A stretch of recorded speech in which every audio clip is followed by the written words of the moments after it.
하나님 말씀 봅니다. 신약 성경 누가복음 9장입니다.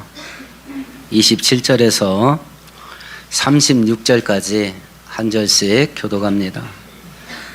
내가 참으로 너희에게 이르노니 여기 서 있는 사람 중에 죽기 전에 하나님의 나라를 볼 자들도 있느니라.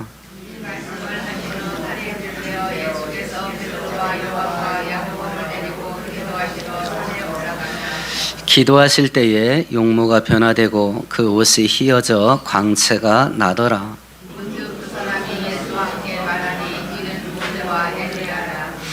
영광 중에 나타나서 장차 예수께서 예루살렘에서 별세하실 것을 말할세.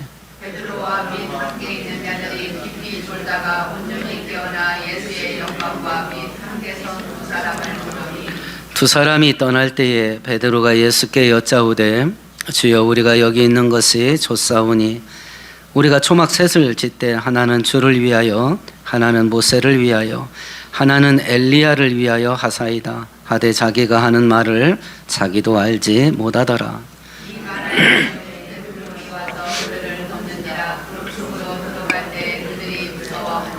구름 속에서 소리가 나서 이르되 이는 나의 아들 곧 택함을 받은 자니 너희는 그의 말을 들으라 하고 소리가 그침에 오직 예수만 보이더라. 제자들이 잠잠하여 그 본 것을 무엇이든지 그때에는 아무에게도 이르지 아니하니라. 아멘. 아멘. 지난주에 살폈던 것을 잠깐 생각해 보십시다.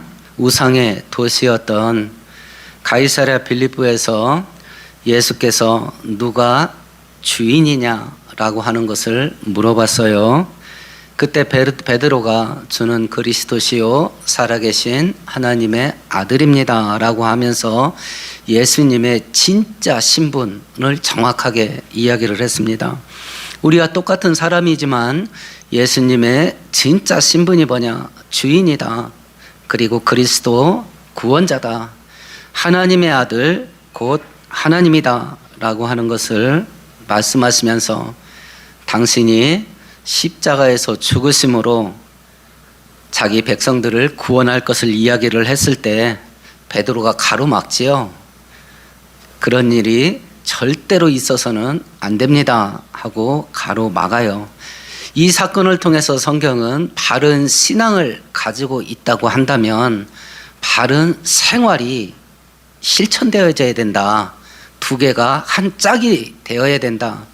지금 우리 교단에 다닌다고 하면 그래도 전 세계에서 가장 성경적인 신앙을 가지고 있는 교단이 우리 교단이에요. 그리고 부산에 있는 고신대학교 그 두 교단이 가장 보수적이고 온건한 교단이에요.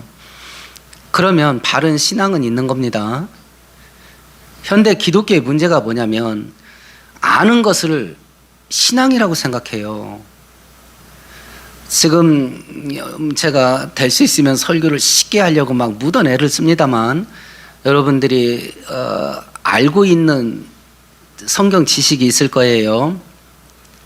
그게 신앙이 아니에요. 지식이에요.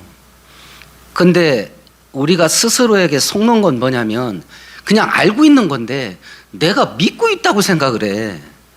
그게 달라요. 마귀의 속임수예요. 알고 있는 것과 신앙은 달라요. 진짜 신앙은 바른 생활을 하게 해요. 왜냐하면 진짜 신앙이기 때문에 그래요. 우리는 그냥 알고 있어요. 근데 본인이 믿는다고 생각해. 알고 있는 건데. 베드로가 바른 신앙이 있었습니다. 그런데 바른 생활이 없었죠. 그 사건을 통해서 바른 신앙과 바른 생활은 한 짝으로 가야 된다라고 하는 것을 말씀하셨는데 오늘 사건도 내용은 다르지만 구조는 똑같습니다. 예수님이 누구신가 하는 것을 알게 하신 후에 예수님이 그러면 하나님이시면 어떻게 해야 되냐라고 하는 것을 도전적으로 질문을 하는데 오늘 베드로가 또 함정에 빠져서 바른 신앙, 바른 생활 이게 또 엇박자가 난 거예요. 바른 생활이 또 무너진 거예요.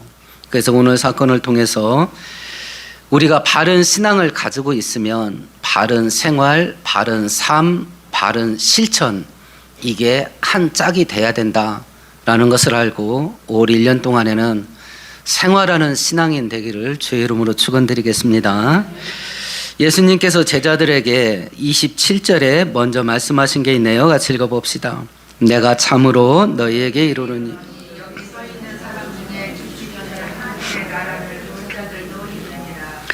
예수님께서 제자들에게 이야기를 했습니다. 너희들 중에 죽기 전에 살아있는 상태에서 천국을 볼 자들이 있을 거야 라고 말을 했습니다. 그리고 28절에 보니까 8일이 지났어요. 제자들 12명 중에 3명만 착수를 했네요. 베드로, 요한, 야고보만 데리고 이름이 알려지지 않는 한 산 꼭대기로 올라갔습니다. 거기서 어떤 일이 벌어졌냐면 29절이 벌어진 거예요. 같이 보십시다. 기도하실 때에 용모가 변화되고 그시 광채가 나더라. 예수님이 산 꼭대기에서 기도하던 중에 예수님의 몸이 바뀌어 버렸어요. 옷이 광채가 나고요. 예수님의 용모가 바뀌었대요. 요한계시록 한 장 찾아볼까요? 성경 맨 끝에 있는 요한계시록 1장입니다.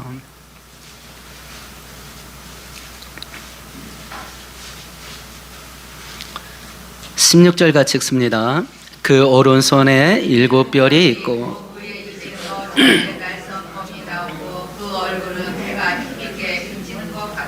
다니엘서 7장은 이런 구절이 있네요. 내가 보았는데 하늘에 왕자가 놓이고 옛적부터 항상 계시니가 좌정하셨는데 그 옷은 희기가 눈 같고 그 머리털은 깨끗한 양의 털 같고 보좌는 불꽃이더라. 이렇게 돼 있어요. 변화산, 이 산을 그래서 우리 기독교에서는 변화산이라고 별명을 붙였어요. 변화산 꼭대기에서 예수님이 형상이 바뀌었는데 그 바뀐 형상은 천국에서의 예수님 모습으로 바뀌었어요. 27절에 너희들 죽기 전에 천국을 볼 자들도 있다라고 말씀하시고 3명의 제자들을 데리고 이름 없는 한 산 꼭대기에 갔는데 그 산 꼭대기 그 좁은 공간에 천국이 내려앉은 거예요. 그래서 약속하신 대로 3명은 죽기 전에 천국을 실제로 맛보기로 본 겁니다. 실제로. 예수께서 이 사건을 통해서 예수님이 누군가라고 하는 것을 또 증명시켜 준 거예요. 예수님이 누구냐? 하나님의 아들 곧 하나님이다. 이걸 눈앞에서 보여준 거예요. 그리고 또 한 가지 증명한 게 뭐냐면 하나님이 계시면 진짜 천국과 지옥이 있다. 이거 믿어져야 돼요. 천국과 지옥이 믿어져야 됩니다. 그래야 신앙생활을 자기 인생의 1번으로 삼을 수 있어요. 천국이 있다는 게 믿어져야. 그리고 지옥이 두려워져야 돼. 그런데 이 문제는 뭐냐면 이건 외상 같은 거야. 이 현찰이 아니잖아. 외상이야. 죽어서 가는 건데 뭐. 지금도 안 죽을 거잖아. 그러니까 이게 심각하지가 않아. 천국과 지옥이. 근데 신약 성경 읽어보세요. 예수님의 모든 그리고 사도행전서부터 사도들이 전하는 복음의 모든 내용의 중심이 뭐예요? 구원이에요. 천국과 지옥이에요. 그게 핵심이에요. 지금 각자에게 질문해 보세요. 내 인생의 핵심이 뭐예요? 내 인생의 핵심. 내가 지금 목숨 거는 게 뭐예요? 내 인생을 갈아놓고 있는 게 뭐예요? 그게 내 주인이에요. 그런데 오늘 성경은 내 주인이 누구냐 이걸 가르쳐 준 거예요. 내 주인이 하나님이다. 내 인생의 목표점이 어디냐? 천국이다. 그걸 얘기해 준 거예요. 그런데 이 천국이 이 작은 산 꼭대기에 내려앉았을 때 어떻게 할 때 이게 내려앉았는가 하는 거예요. 우리 29절을 같이 한번 읽어봅시다. 기도하실 때에 용모가 변화되고 이 산 꼭대기에 있는 하늘을 열고 천국이 내려앉게 만든 통로가 된 게 뭔 것 같아요? 29절 보니까 기도였던 것 같아요. 기도였던 것 같아요. 성경 한 구절 찾아보십시다. 신약성경 377페이지입니다. 야고보서 5장입니다. 신약성경 377페이지 야고보서 5장입니다. 17절 18절 같이 읽습니다. 엘리야는 우리와 성정이 같은 사람이로되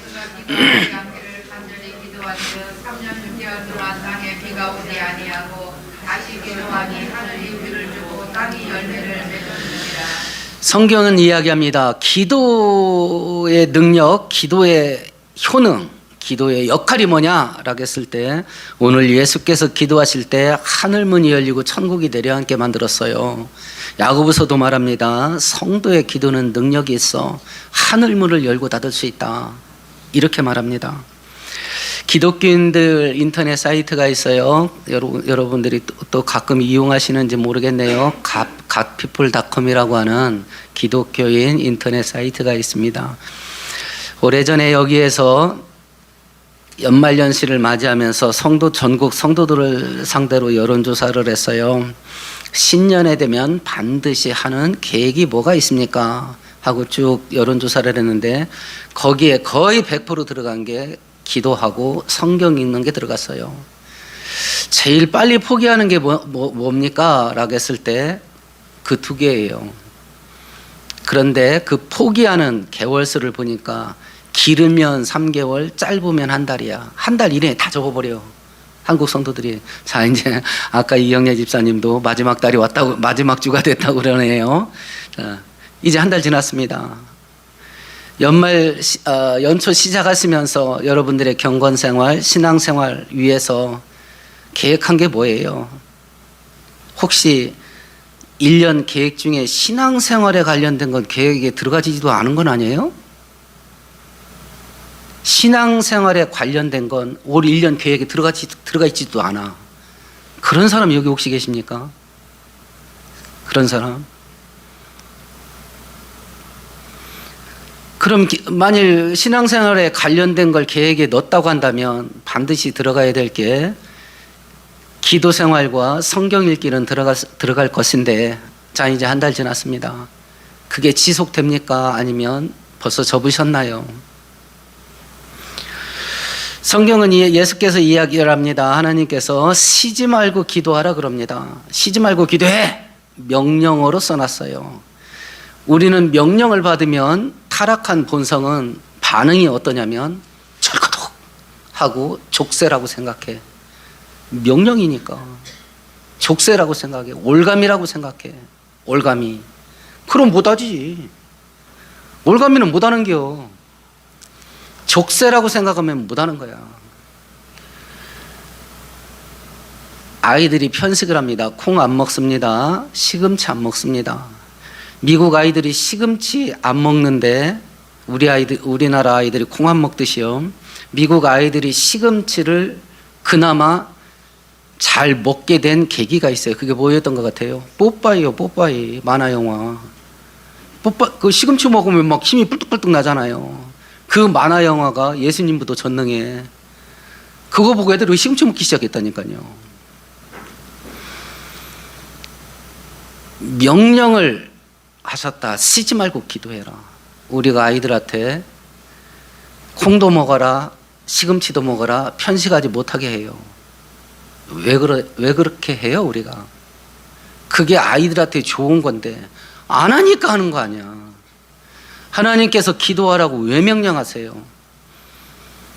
종교적인 마귀는요, 성도들에게 기도가 종교적인 귀찮은 의무라고 생각하게 만들었어요.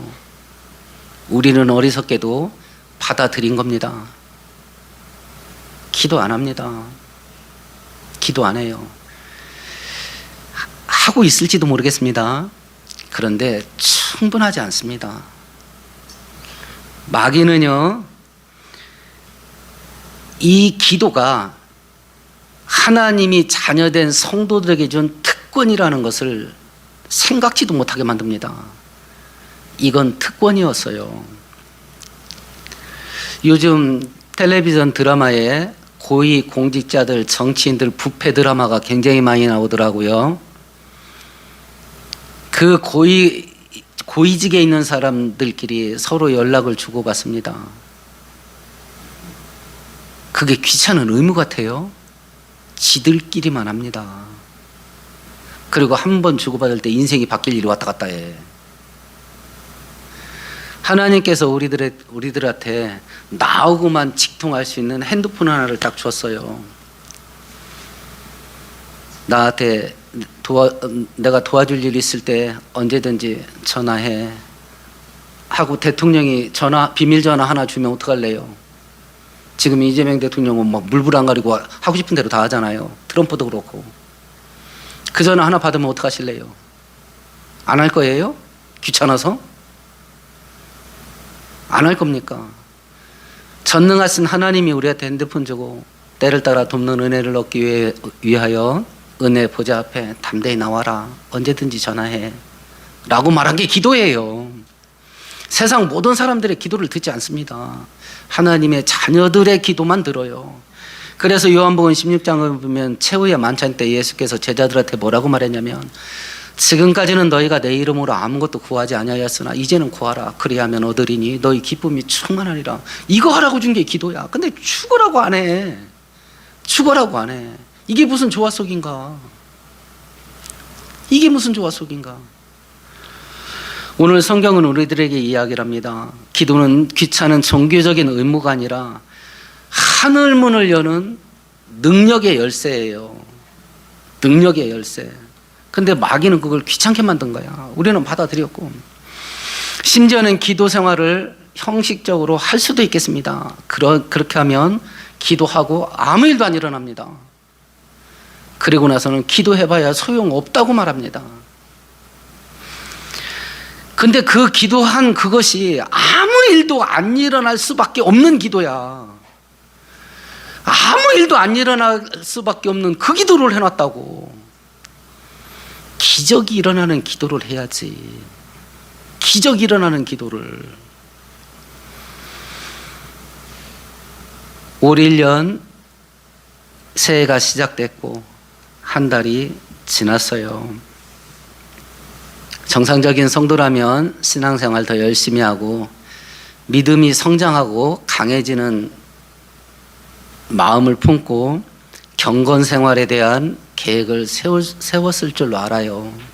한 달 지났는데 여러분들의 신앙생활에 대한 계획은 안녕하십니까? 신앙생활의 계획이 안녕하냐 말입니까? 아니면 벌써 목이 잘렸습니까? 하나님께서 우리에게 준 이 기도는 하늘문을 열 수 있는 위대한 은혜의 통로예요. 올 1년 동안 이 기도로 하늘문을 여는 믿음의 사람 되기를 축원드리겠습니다. 이제 이 천국이 내려앉고 어떤 상황이 벌어졌냐면 30절, 31절이 장면이 펼쳐지네요. 같이 읽어보십시다. 문득 두 사람이 예수와 함께 말하니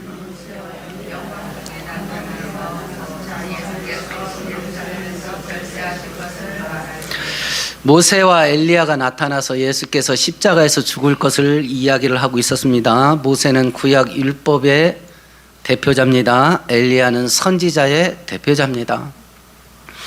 구약 율법이 예언하고 선지자들이 예언했던 그것이 완성될 걸 지금 이야기를 하고 있는 거예요. 이걸 통해서 성경이 우리에게 말씀하시는 바가 뭐냐면 하나님은 신실하시다. 약속한 것은 반드시 지키는 하나님이시다. 선지자를 통해서 모세를 통해서 예언한 구원자 그리스도를 보내주겠다고 하는 약속이 지금 이루어지는 겁니다. 예수께서 십자가에서 돌아가실 때 숨 끊어지는 마지막 단어 말씀이 뭐였지요? 다 이루었다 하고 육체의 생명이 끊어지죠. 성경은 이야기합니다. 하나님이 말씀하면 반드시 이루어진다. 반드시 실천하시고 약속을 지키신다. 기도 응답을 약속하셨기 때문에 우리가 기도하면 반드시 응답받습니다. 기도 응답을 속지 마세요. 내가 기도한 대로 응답받는다 속지 마세요. 성경은 그렇게 약속 안 해요. 내가 기도하면 반드시 하나님 응답하시는데 내가 기도한 대로 응답 안 해요. 하나님 뜻대로 응답하셔요. 하나님 뜻대로. 그 기도의 응답의 내용은 세 가지입니다. 첫 번째는 그래 네가 한 대로 해줄게. 두 번째는 그래 네가 한 대로 기도한 대로 응답할 건데 지금 말고 조금 있다가 기다려라. 세 번째는 아니요 그거보다 내가 더 좋은 거 줄게 하고 거절하시는 거. 거절할 때는 딱 한 가지밖에 없어. 그게 나한테 좋아서 그래. 살려달라고 했는데 생명을 걷어갔다. 나한테 좋아서 그래. 합격시켜달라고 했는데 떨어졌다. 그것이 나에게 복이 돼서 그래. 그거 외에는 하나님이 거절할 이유가 없어요. 우리의 아버지시기 때문에. 승리를 약속했기 때문에 우리는 반드시 승리합니다. 반드시 승리해요. 필요한 것을 채워주겠다 약속하시기 때문에 우리의 필요를 하나님이 반드시 채우셔요. 그래서 성경은 읽다 보면 약속하고 이루어지고 약속하고 이루어지고 이것이 창세기부터 요한계시까지 그냥 관통해 버리는 거예요. 빛의 속도로 가요. 그러니까 성경의 그 핵심이 흘러가는 물결을 올라타야 되는데 탐욕과 욕심을 가지고 성경을 보니까 이건 뭐든지 내 뜻대로 돼야 되는 거야. 그냥 그 신앙의 핵심으로 못 들어가. 신앙의 중심으로 못 들어가요. 이제 이 변화산 꼭대기에서 천국이 내려앉고 하나님이 약속하신 약속의 궁극적인 구원이 이루어지는 것을 지금 이야기를 하는 겁니다. 말씀하신 것에 대해서 31절 핵심 31절만 같이 읽어봅시다. 영광 중에 나타나서 하나님이신 예수님이 이 땅에 사람으로 태어나셔서 하시려고 했던 제일 중요한 일이 뭘 것 같아요? 31절에 보니까 십자가에서 죽는 거예요. 하나님이신 예수님이 사람으로 이 땅에 오셔서 하시려고 했던 제일 중요한 일, 십자가에서 죽는 거예요. 그래야 우리가 구원되기 때문에 그래요. 그러면 이걸 놓고 생각을 해보셔요. 하나님의 축복의 가장 핵심적인 알갱이가 뭔가? 구원이에요. 예수님이 죽으시면서까지 나한테 해주려고 했던 게 있어. 그게 구원의 은혜예요. 세 가지 내용이 들어있다 그랬죠. 첫 번째는 지옥 갈 수밖에 없는 죄를 용서한 거.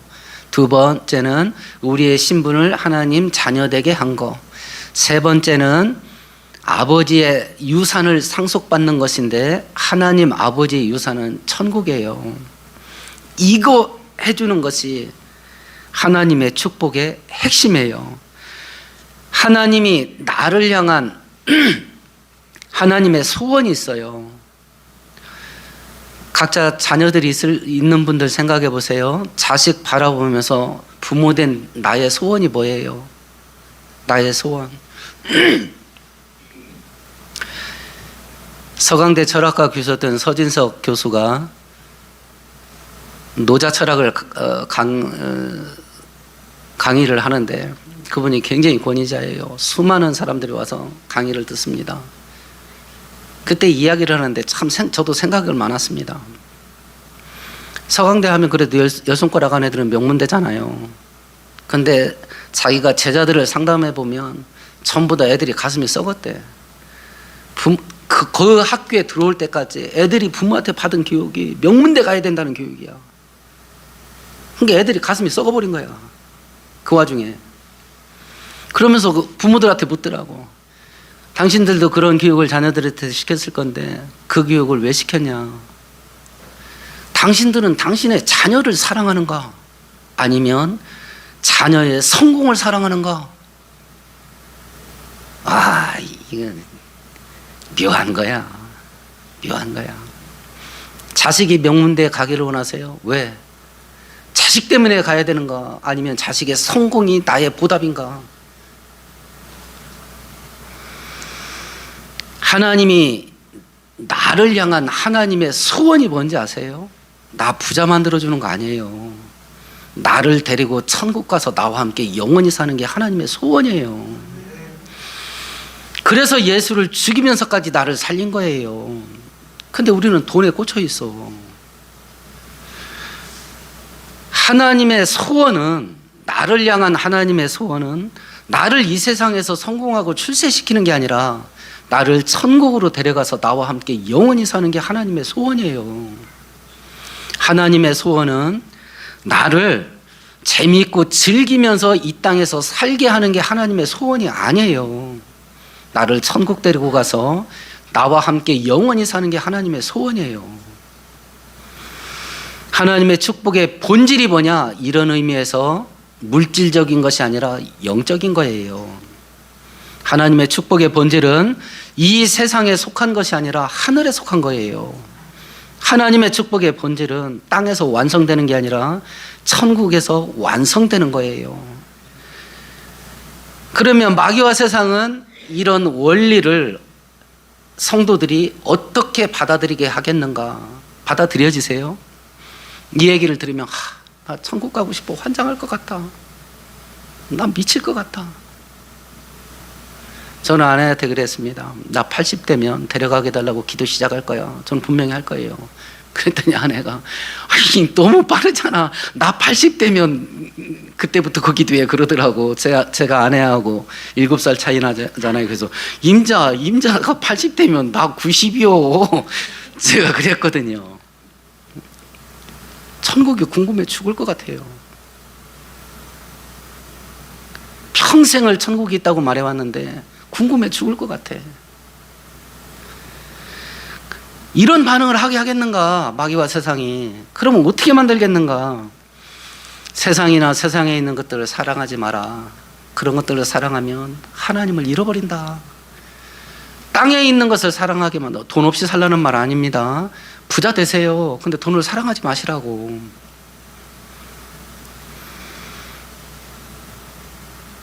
끊임없이 물질적인 것, 육신적인 것, 세상적인 것에 우리가 올가매게 만들어.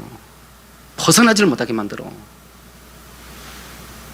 하나님의 축복의 본질에서 어깃장 나게 만들어. 하나님의 소원이 그게 아닌데 지 소원 들이대면서 그거 안 해준다고 뒤집어져 버려. 정 그러시다면 우리 거래 끊읍시다 하고 거래 끊어버린다니까. 내가 원하는 걸 하나님이 안 해주면 거래를 끊어버려. 마지막 시대가 되면 이런 현상이 우리 천만 기독교 안에서요 극단적으로 벌어질 겁니다. 극단적으로 벌어질 거예요. 이런 원리를 변화산 꼭대기에서 제자들에게 보여준 거예요. 천국 진짜 있다. 내가 사람이지만 내 신분은 하나님이야. 이걸 진짜 보여준 거예요. 이걸 보고 제자들이 어떤 행동을 했는가 보십시다. 32절 같이 읽어봅니다. 베드로와 및 함께 있는 자들이 깊이 졸다가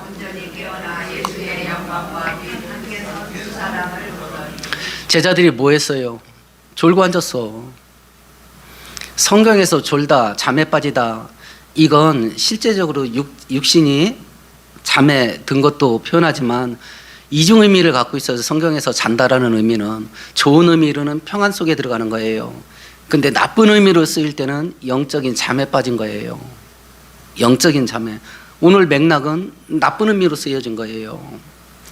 영적인 잠에 빠졌어요. 영적인 것은 영적으로라야 분별할 수 있느니라. 하나님의 축복의 본질은 영적인 거예요. 그럼 내가 영적이지 않으면 그게 좋게 받아들여질 수가 없어. 그렇잖아요. 내가 영적인 사람이 아니면 하나님의 축복의 핵심은 영적인 건데 그게 진짜 좋은 복으로 받아들일 수가 없어. 내가 영적이지 않은데 그 영적인 은혜를 어떻게 은혜로 받아들이냐고. 나는 돈이 좋은데, 나는 세상에서 성공하고 떵떵거리고 사는 게 좋은데 우선 당장 재밌고 즐기면서 살아야 될 거 아니야. 이게 먼저가 돼요. 이게 제자들이 잠에 빠졌답니다. 그러니까 돌출 행동을 할 수밖에 없죠. 삼천포로 빠지는 일을 베드로가 또 합니다. 첫 번째가 33절에요. 같이 읽어봅니다. 두 사람이 떠날 때에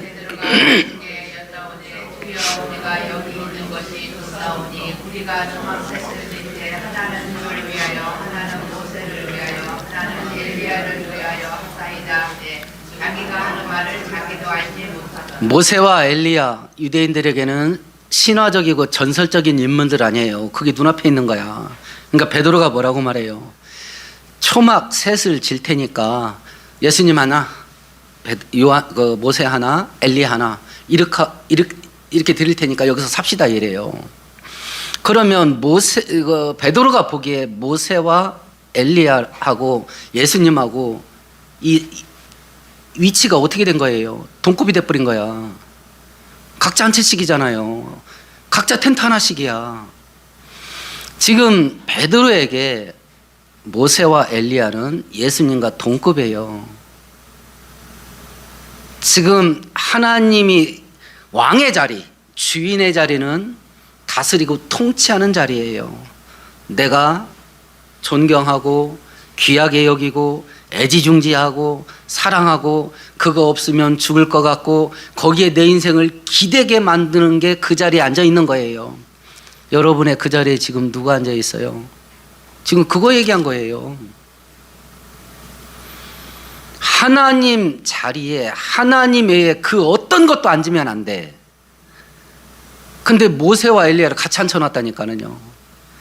신약 성경에서 경고하는 게 있어요. 하나님 자리에 올라앉기 쉬운 거, 하나님과 돈을 겸하여 섬길 수 없느니라. 마귀가 예수님에게 유혹할 때 세상 영화로운 걸 다 보여주면서 나한테 절해라. 그럼 이거 다 준다. 세상 부귀영화. 편하고 재밌고 즐기면서 사는 거, 이게 그 자리에 올라와요. 아닐 것 같으면 본인이 정직하게 마음의 양팔족을 떠올려 놓으시고 하나님하고 돈하고 올려놔 보세요. 내가 인생을 어디다 더 무게를 두고 사는지 본인은 알 거 아니에요. 본인은 알 거 아니에요.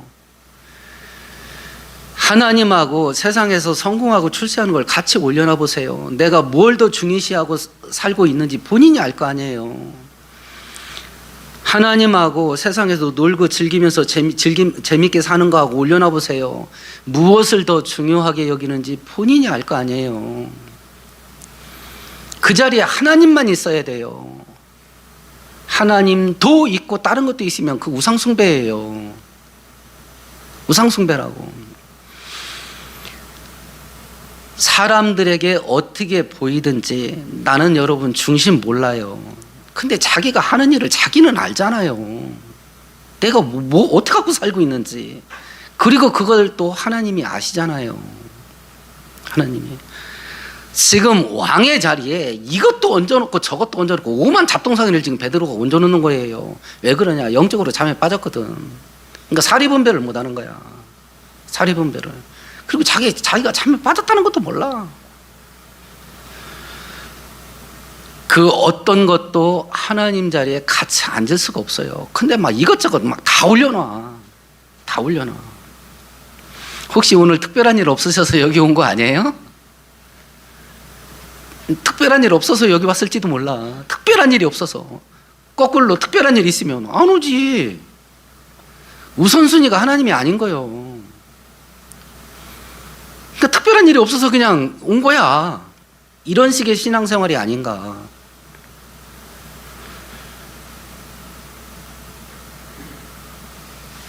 베드로가 했던 돌출 행동 두 번째 행위예요. 33절을 다시 한번 읽어보십시다. 두 사람이 떠날 때에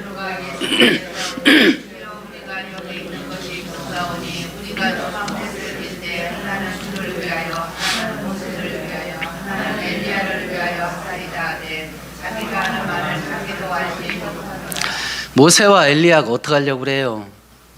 떠나려고 했다고. 근데 베드로가 뭐예요? 그 사람들을 붙잡아. 여기서 살지. 지금 모세와 엘리야는 예수님과 동격으로 이 사람들이 취급하는 거예요. 그걸 잘라내야지. 근데 떠나지 못하게 붙잡고 있어. 그리고 같이 살지. 앞에 있는 것과 연관해 보십시다. 하나님 자리에 같이 올려놓고서 내가 애지중지하고 사랑하고 귀하게 여기고 내 인생을 기대고 사는 뭔가가 있을 겁니다. 그게 돈이 됐든지요, 성공이 됐든지, 세상 재미가 됐든지, 자식이 될 수도 있고, 가정이 될 수도 있고, 사업이 될 수도 있고, 내 취미생활이 될 수도 있고, 뭐 수많은 가지가 있겠지요. 우리가 얼마나 천박한 신앙생활 하는지요. 조금만 재밌는 일이 있다고 한다면 아마 거기 갈 겁니다. 아마 거기 갈 거예요. 그걸 잘라내야 되는데 그걸 붙잡고 같이 살재. 그걸 붙잡고 같이 살재. 성경은 그건 떠나보내야 될 것들이야. 근데 그걸 붙잡아. 그리고 같이 살자는 거야. 하나님이 하나님 되게 하기 위해서 가로막고 있는 것들이 있어요. 하나님 자리에 기어 올라오는 게 있다고. 성경은 그걸 지금 잘라내라고 말하는 거예요. 잘라낸다는 말과 없이 살으라는 말을 오해하지 마세요. 내 왕의 자리, 나를 다스리고 통치하시는 왕의 자리에 그거 올려놓지 마라. 돈 바깥에 창고에다가 넣어놓고 살아라. 내 왕의 자리에도 올려놓지 마라. 거기는 하나님 자리다. 성공하는 거 바깥에 창고에다 넣어놓고 써라. 왕의 자리에다 올려놓지 마라. 네 인생의 목표로 삼지 마라. 네 인생의 목표는 하나님이다. 너의 목적지는 천국이다. 그 나그네 여행을 할 때 돈 필요하다. 근데 있으면 좋고 없으면 그만이다. 그 결단을 한 게 북한 성도예요. 그 결단을 한 게 중국 성도고, 그 결단을 한 게 이슬람 지역에서 사는 성도들이에요. 있으면 좋고 없으면 말고야. 이 정도 선택하는 것이 믿음의 내공이거든요. 그렇잖아요. 이게 믿음의 내공이야. 돈 좋아. 저도 돈이 좋아 죽을 것 같아요. 그렇지만 있으면 좋다. 없으면 그만이다. 더군다나 나이 들면 국가에서 돈을 주는 이런 나라에 사니 얼마나 감사한가. 제가 은퇴하면 아이들한테 은퇴 선물로 사달라고 한 게 뭔지 아세요? 리아카예요. 리아카 사달라고 했어요. 늙어서 걸어다니기 힘드니까 50cc 오토바이에다가 리아카 하나 걸어달라고 했어요. 종이주스로 다닌다고. 노후가 안 되면 종이주스 쓰면 산다. 목사가 그게 뭐 수치냐. 도둑질하고 사기치는 게 수치지. 그랬더니 일제 야마에다가 5만 원짜리 가득 담아준다 하더라고. 이거 야 듣기만 해도 야마가 돈다. 야 내가 그랬네요. 응? 성공하는 거 좋다. 똥똥거리고 이 시대에 사는 거 얼마나 좋으냐. 있으면 좋다. 근데 없으면 그만이다. 없으면 그만이다. 이게 믿음의 내공이거든요. 근데 마귀가 그렇게 살게 놔두지도 않고 본인도 세상 것이 좋아 죽으려고 그래. 본인도. 그러니까 여기서 신앙의 엇박자가 생긴다. 그거 떠나보내야 될 건데 기어이 잡는다. 기어이 붙잡는다. 이렇게 하나님 자리에 올려놓고 하나님보다 더 귀하게 여기고 사랑하면서 애지중지하고 그걸 놓지 못하고 붙잡고 덜덜덜덜 떨고 있으면 어떤 일이 생길 거냐. 각자 생각해 보세요. 지금 나의 상태가 어떤 건지. 만일 베드로가 하는 것처럼 마땅히 하나님 자리에서 밀어버려서 떨고 해야 될 건데 그거 붙잡고 덜덜 떨고 있는 바가 있다고 한다면 어떻게 될 건가.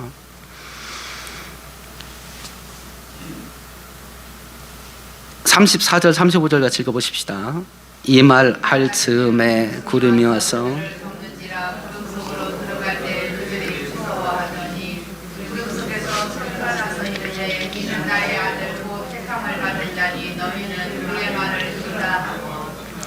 예수님의 신분이 뭐라는 걸 보여줬어요. 하나님이라는 걸 보여줬잖아요. 그럼 우리 어떻게 살아야 돼?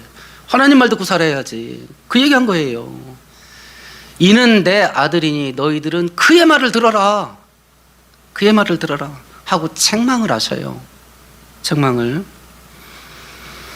그리고 나서 눈을 떠보니 뭐가 있게 됐나요? 33 36절 같이 읽어보십시다. 소리가 그침에 오직 예수만 보이더라.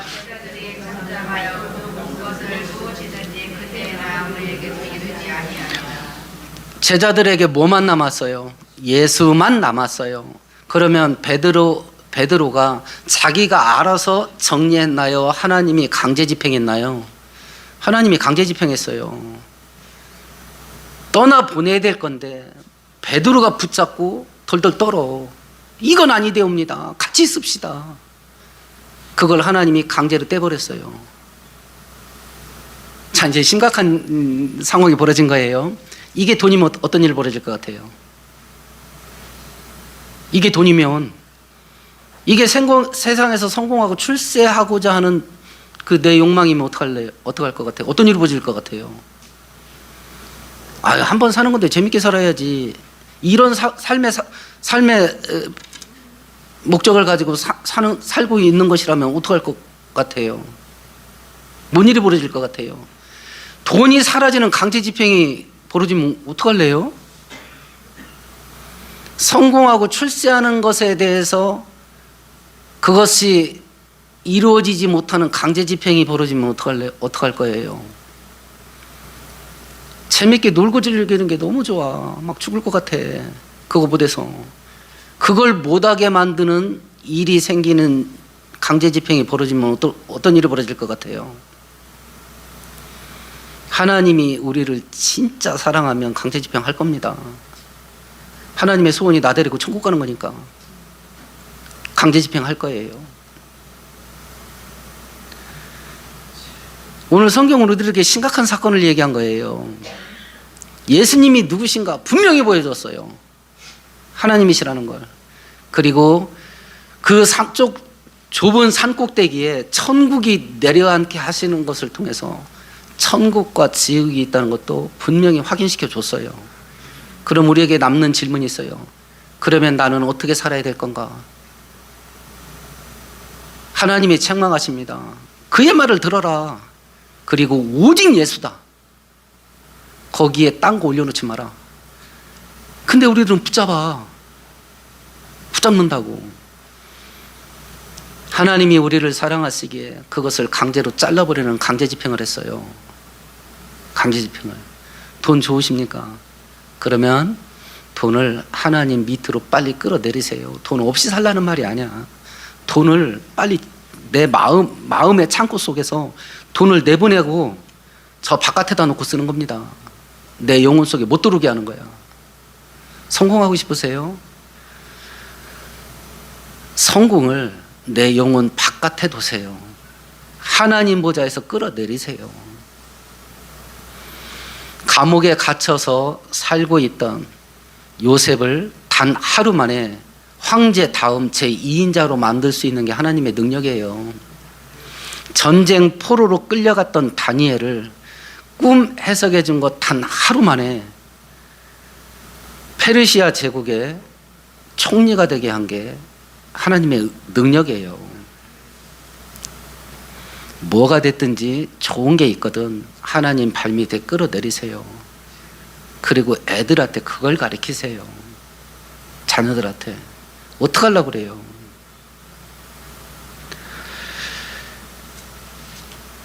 지금 나의 눈에 오직 예수만 보이고 있냐? 아니면 곁눈질하면서 다른 걸 자꾸 따라가는 것도 있냐? 올 1년 내가 무엇을 목표로 살 거냐? 오늘 말씀을 통해서 심각한 결단이 있게 되기를 축원드리겠습니다. 말씀 생각하시면서 함께 통성으로 기도하십시다. 올 1년 동안 우리의 믿음이 자라게 달라고 기도하시고요.